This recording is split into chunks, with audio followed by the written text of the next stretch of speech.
Many of us grew up, myself included, with a Hollywood version of retirement in our minds. Who can forget those Freedom 55 commercials where well rested and beautiful adults left their careers to pursue a life of leisure and relaxation? That phase of life, though, has only expected to last roughly 10 years or so. The reality today is that female adults have an average life expectancy of 90.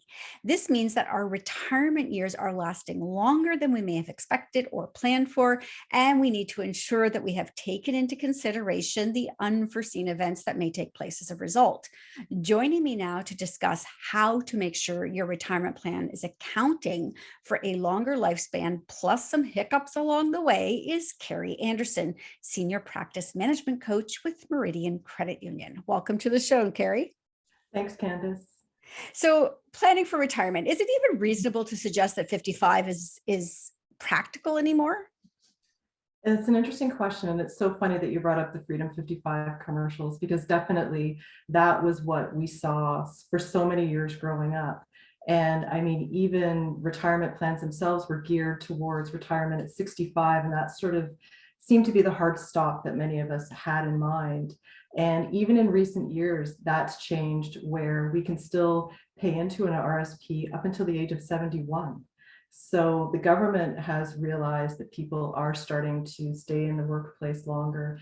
And for many, leaving a first career that's what retirement is, and they move to a second career. So for many, because as you mentioned, life expectancy is much longer, we tend to work longer, and then we tend to stay in the workplace longer as well. So I do think 55, for some of us, absolutely, but I don't think for the majority.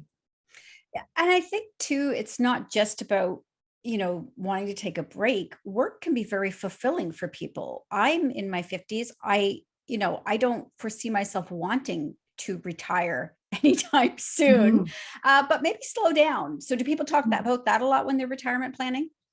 Yeah, absolutely. And I think that's something, it's almost like phased retirement, where because retirement could last 20, 25 years, absolutely people are starting to look at, well, maybe I feel like I've reached a pinnacle in what I'm doing now, and I have other interests. And now, do I want to pursue those? Like, this could be the time, as opposed to slowing down completely, maybe changing direction, or just, again, venturing into something they didn't have a chance to do earlier because of commitments, say, with family, children, etc. I know there are women who are listening to this and they're immediately feeling shame or stress because they may not have their retirement plan in place. What would you say to them? I would say there is no shame and there is no panic about not having a plan in place. And again, coming back to the fact that retirement can last so long, the thought of having a plan in place at age 55, 65, it's not going to be the same thing. You're not going to be necessarily living that plan out for the duration of your retirement. So I would say, instead of holding off because you feel shame that you haven't got a plan in place, now, like, today is the day, tomorrow is the day. Even start putting thoughts in motion, writing things down, having it, just starting to sketch out what would you like retirement to look at or to look like. And then the other side of it too, often as women, we tend to be caregivers for so many people in our lives, for our children, for our parents, for spouses, for other loved ones. So we often put their needs ahead of our own. And I really think when it comes to retirement planning, putting our oxygen mask on first and taking some time to just, even like I said, just start writing down some ideas, I think is a great place to start. It's interesting to me because I think when we plan for retirement, we think about that ideal lying on the beach, sipping a pina colada, reading a good book. That's the plan A. Do Mhm. you talk to your clients a lot about plan B? Yeah, absolutely. And that's such a great point, because again, with retirement lasting so much longer, so many other things can happen. And if we focus on the ideal version of what we want retirement to look like, as you mentioned in the start, if a hiccup comes along or something changes, it can really make us freeze and think, oh, what now? So I think having a plan B in retirement planning is important, because it's just that contingency plan. It just gives you that peace of mind that, hopefully things go along the plan A path. And if they don't, I also have a second idea or way of handling and making it through, or I have other options or solutions available to me. So, when it comes to educating ourselves about retirement, then what are some of your suggestions? Are there places you think we should start when we start maybe mapping out those sort of different plans and thinking about that equation? If X, then Y. Mhm. Where do we start? Yeah, great question. And I think one of the important things to keep in mind is as we even consider retirement planning, realize we don't need to have all the answers. And I feel that uncertainty causes such a huge roadblock for many of us to start. And I'll say, I am guilty of this. I have been in the industry for 25 years, and I dragged my heels on planning, on getting a will in place, powers of attorney, the whole bit. And I dragged my heels because I was scared. I didn't know what things would look like. In my head, I figured I probably was going to be okay, but I didn't know for sure. And I didn't necessarily want to see it written down on paper. And Oh, also, I want to yeah, pause you for two yeah. seconds and thank you for saying that, because I think it's important to, because you're an expert in this field, but I think we really do need to hear that experts have fears as well. I remember going into, figure out my will and breaking down bawling in the lawyer's office because it was just facing that my mortality that was hard. And retirement, although it can seem beautiful, can also be scary. Absolutely. Oh my gosh, money is so emotionally connected to us. And also, like you said, mortality. We're talking about moving towards the end of our life, and we're talking about big decisions, and it can be overwhelming and it can be really scary. And so understanding as well, a financial plan, I like to think of it as a living document.